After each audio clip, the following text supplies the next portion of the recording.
सबसे पहले ये ध्यान रखिए कि परमेश्वर या परमेश्वरी, भगवान या भगवती,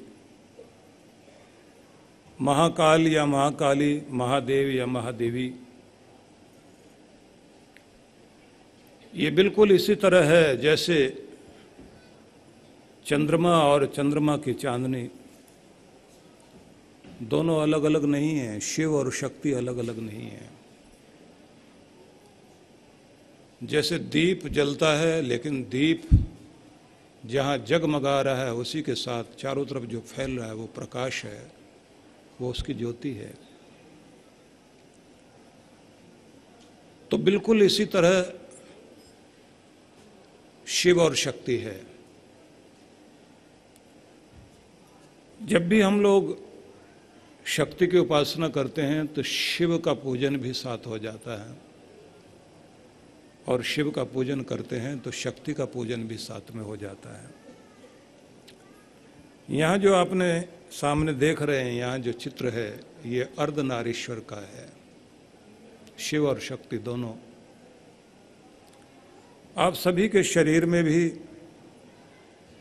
आधा भाग कोमलता का माँ का भाग है और आधा भाग आपका पिता का भाग है, वो कठोर भाग है।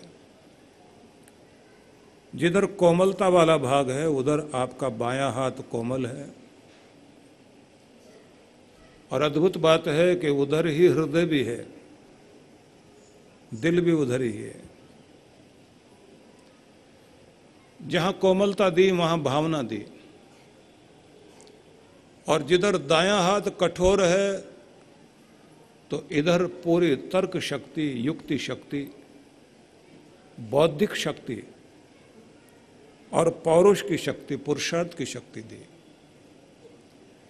इन दो हाथों के बीच हम लोगों का जीवन पलता है, माता और पिता के दो कृपा भरे हाथ। इस पूरे संसार में भी ये दो शक्ति, जिन्हें कहना चाहिए कि जैसे आपका शरीर दो शक्तियों से मिलकर बना है, लेकिन फिर भी आप एक ही हैं, ऐसे सारा संसार एक दिखाई देता है, लेकिन पूरे संसार में वो दो शक्तियां एक होकर कार्य कर रही हैं। इसलिए जब भी हम भगवान की आराधना करते हैं तो उससे जो कुछ भी वरदान हम मांगते हैं,